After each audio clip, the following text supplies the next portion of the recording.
जय माता की प्रिय भक्तों, माता रानी आपके जीवन में सदैव खुशियां रखे और आपका जीवन मंगलमय बीते, इसी कामना के साथ में आज का वीडियो हम शुरू करते हैं। कमेंट बॉक्स में लिख दीजिए जय माता की। गुप्त नवरात्रि अभी जो आने वाली हैं, आप लोगों को बता दें, हमारे हिंदू धर्म में 4 नवरात्रि होती हैं, 2 गुप्त और 2 सार्वजनिक रूप से। संपूर्ण जानकारी मैं आप लोगों को वीडियो में बताने वाली हूँ कि आपको करनी चाहिए, गृहस्थों को करनी चाहिए कि नहीं करनी चाहिए, और करनी चाहिए तो किस लिए करनी चाहिए, किस तरीके से करनी चाहिए। सारी जानकारी आपको वीडियो में मिलेगी। तो आप लोगों को क्या करना है, चैनल को सब्सक्राइब कर लेना है, वीडियो को लाइक कर देना है और वीडियो को अंत तक देखना है। देखिए, सनातन धर्म में दुर्गा माता की उपासना आराधना के लिए महापर्व नवरात्रि का विशेष महत्व होता है। नवरात्रि 2 प्रकार की होती है, पहली प्रकट और दूसरी गुप्त।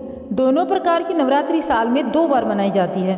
इस तरह से साल में 4 बार नवरात्रि मनाने का विधान है। लेकिन सनातन धर्म ग्रंथों के अनुसार प्रकट नवरात्रि में दुर्गा माँ की सार्वजनिक रूप से पूजा अर्चना होती है, जबकि गुप्त नवरात्रि में काली माँ और 10 महाविद्या की पूजा गुप्त रूप से करते हैं। तो आइए जानते हैं साल 2024 में माघ गुप्त नवरात्रि कब से शुरू है और आप लोगों को किस तरीके से इसकी पूजा पाठ करनी है, जिससे कि आपको इसका फल बहुत ज़्यादा प्राप्त हो।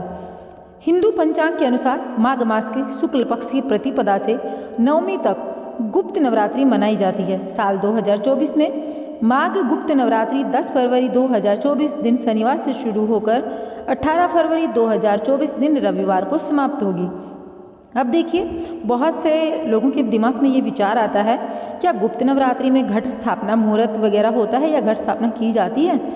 तो हाँ, घट स्थापना का शुभ मुहूर्त है 10 फरवरी 2024 दिन शनिवार सुबह 8:45 से लेकर सुबह 10:10 तक।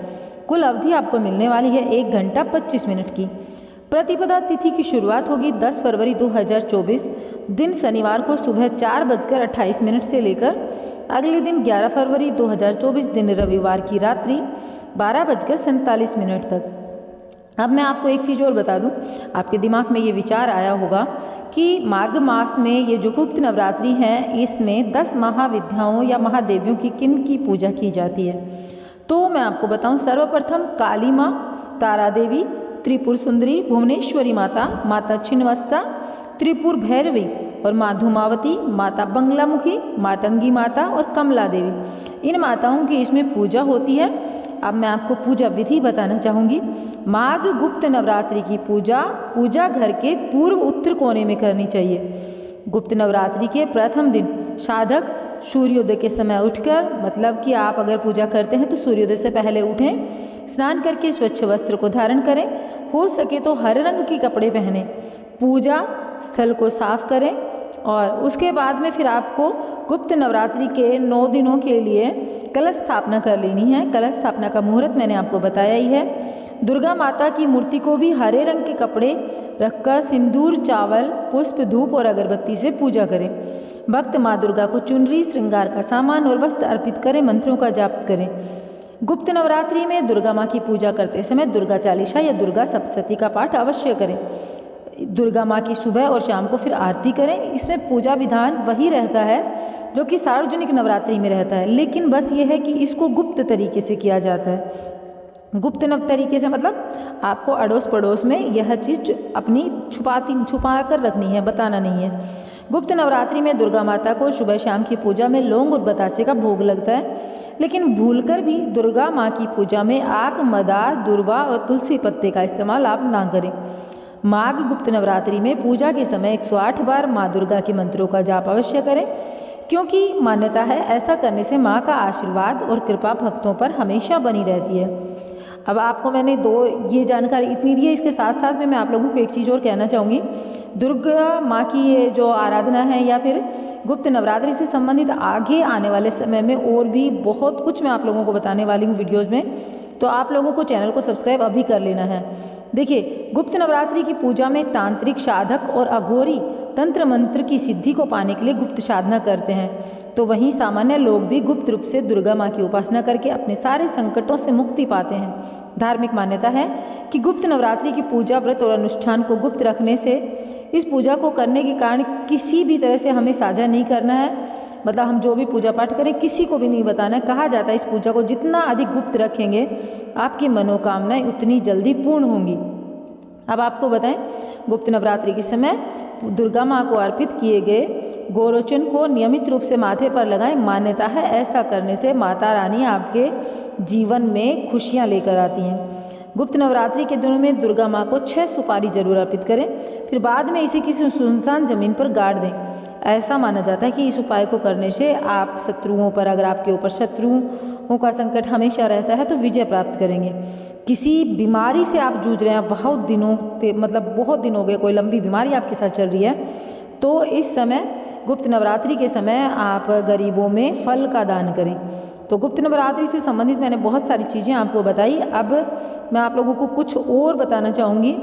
देखिए, दुर्गा माँ की जो ये आप पूजा करेंगे ना, इसमें आपको क्या करना है कि उत्तर दिशा में तो जैसे मैंने आपको बताया ही है, दुर्गा माँ की जो प्रतिमा आप लेकर आए ना, उसको लाल वस्त्र बिछाकर चौकी पर उसके ऊपर आप विराजमान करें और तेल के 9 दीपक जलाएं। जब तक आप पूजा पाठ करें तब तक वे दीपक जलते रहने चाहिए, इतना तेल आप डालें, ठीक है। और जैसे कि मैंने आप लोगों को बताया 108 बार आपको यहाँ पर माता के मंत्रों का जाप करना है। मंत्र वगैरह सारी चीज़ें आप लोगों के साथ डिटेल में शेयर करूँगी आने वाले वीडियोज़ में।